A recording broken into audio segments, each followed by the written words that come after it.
I never thought a simple DNA test could unravel 34 years of identity. But that rainy Tuesday morning, standing in my own kitchen, I learned that the deepest lies don't always come from strangers. Sometimes they live in the woman who raised you. My name is Lena Carver. I'm 34, a daughter who believed in the quiet, ordinary life my mother built for us in suburban Ohio. Until the email notification lit up my phone, until a stranger's face stared back at me from a screen, until the truth came knocking in a way I couldn't ignore. This is the story of how I stayed calm while my entire origin story collapsed, and how I made sure the truth was finally spoken aloud. It started with a rainy morning. The kind of steady, gray drizzle that makes the kitchen feel smaller, more enclosed. I was waiting for my coffee to brew, scrolling idly through emails, when a new notification from the Ancestry website appeared. You have a new close family match. I almost dismissed it. I'd taken the test months ago on a whim, curious about the percentage of Italian my mother always bragged about. But this match wasn't a distant cousin. It was labeled aunt. Predicted relationship, sister of a parent. My hand paused mid-scroll. The coffee maker gurgled its last burst of steam. I stared at the name, Judith Vance. I had never heard of her. My mother, Diane Carver, was an only child. She had told me my entire life that both her parents died before I was born, no siblings, no extended family. Just us. A tiny, unbreakable unit of two. My heart didn't race at first. It just tightened. Then I clicked open the profile, and a photo loaded. The woman had my eyes. Not similar, identical.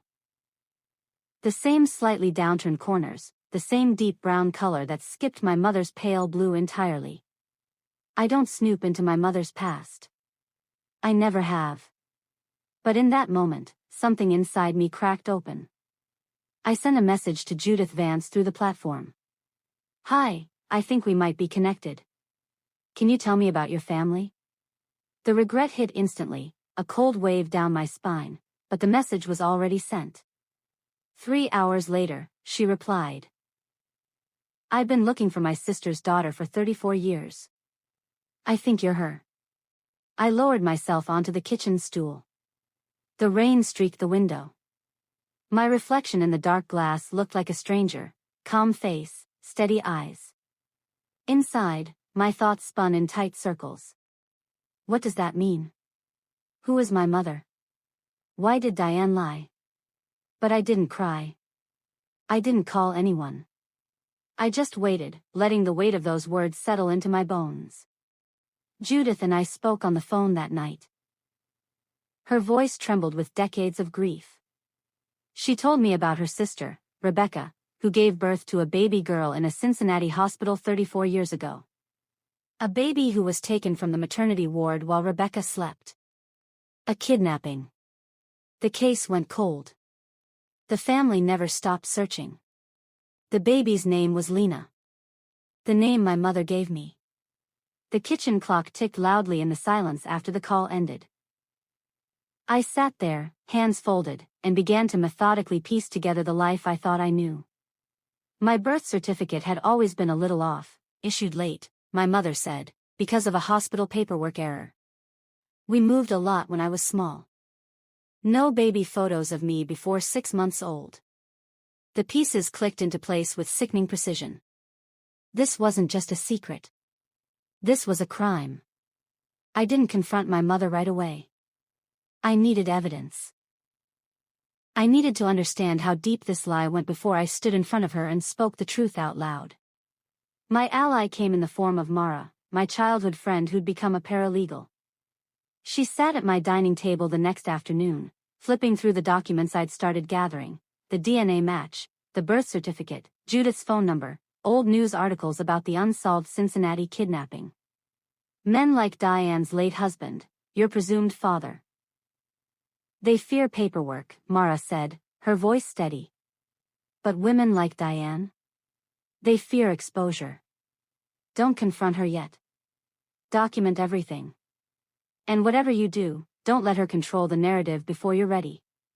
She gave me the name of a private investigator, a retired detective named Frank Okonkwo.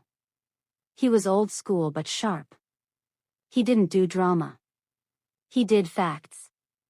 The facts came fast. Within a week, Frank had obtained the original police report from 1989.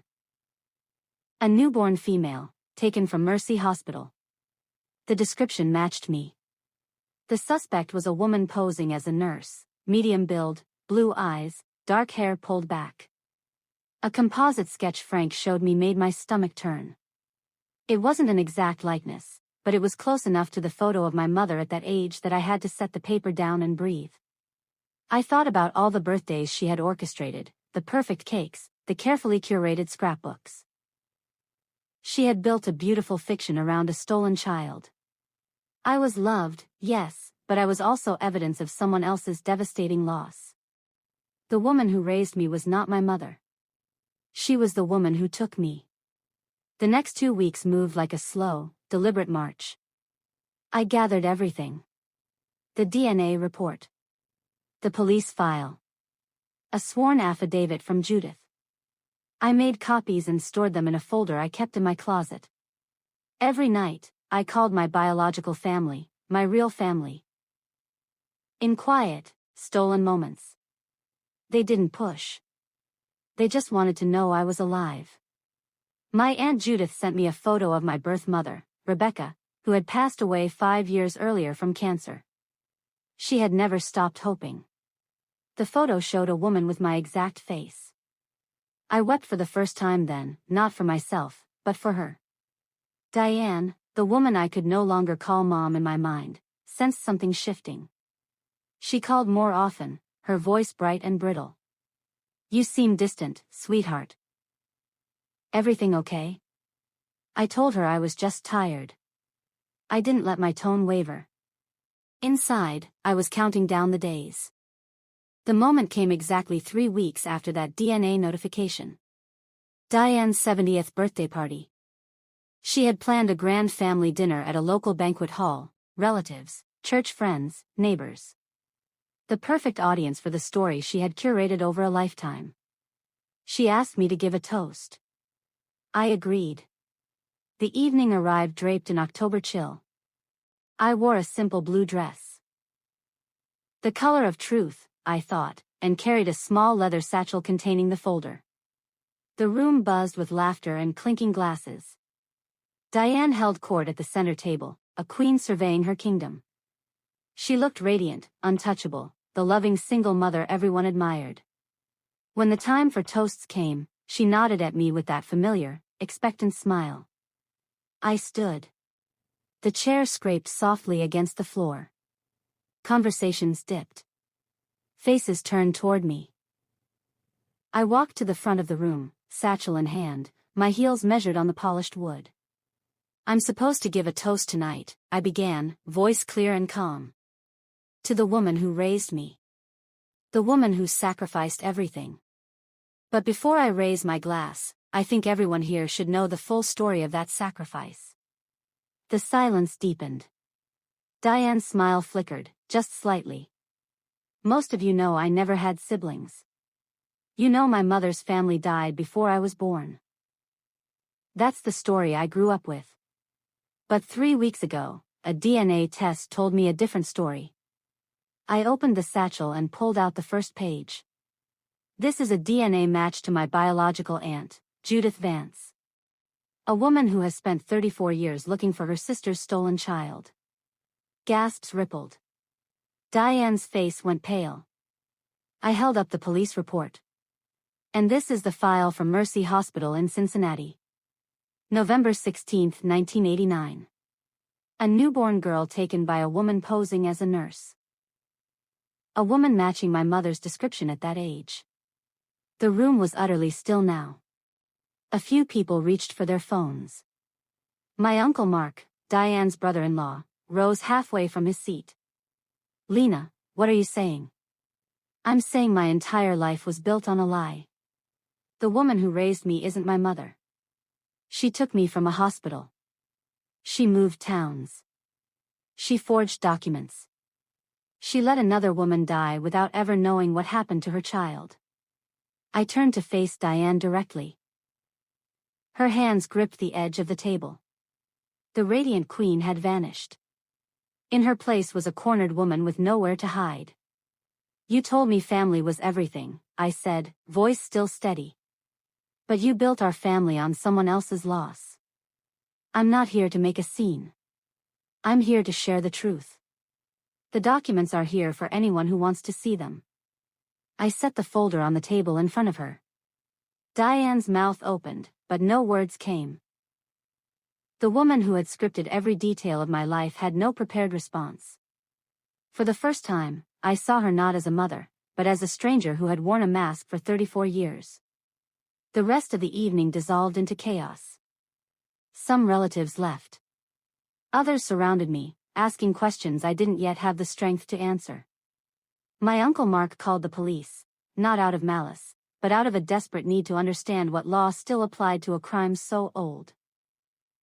I slipped away quietly, leaving Diane surrounded by the shattered pieces of her fiction. In the weeks that followed, I met my biological family. Judith held me for a long time without speaking. We visited Rebecca's grave together. I placed flowers there and whispered, "I'm home." The legal system wrestled with statutes of limitations, but the emotional verdict was already delivered. I still live in the same town, but I no longer live inside the lie. The house that once felt like a sanctuary now feels like borrowed space. I'm learning to rebuild my identity on a foundation of truth, even when that truth is painful. Sometimes the notification that changes your life doesn't come from a lover or a boss. Sometimes it comes from your own blood, calling you back from a stolen past. I stayed calm while my entire origin story burned. And in the end, the truth burned brighter than any fiction she could sustain. If this story stayed with you, tell me where you're listening from. And if you've ever uncovered a family secret that rewrote your past, know you're not alone. I want to hear how you're doing. Leave a comment below and share your thoughts. We have many more stories like this waiting, real, raw, and hopeful. Subscribe so you don't miss what comes next. Let's keep walking through these moments together, here on Lineage of Lies.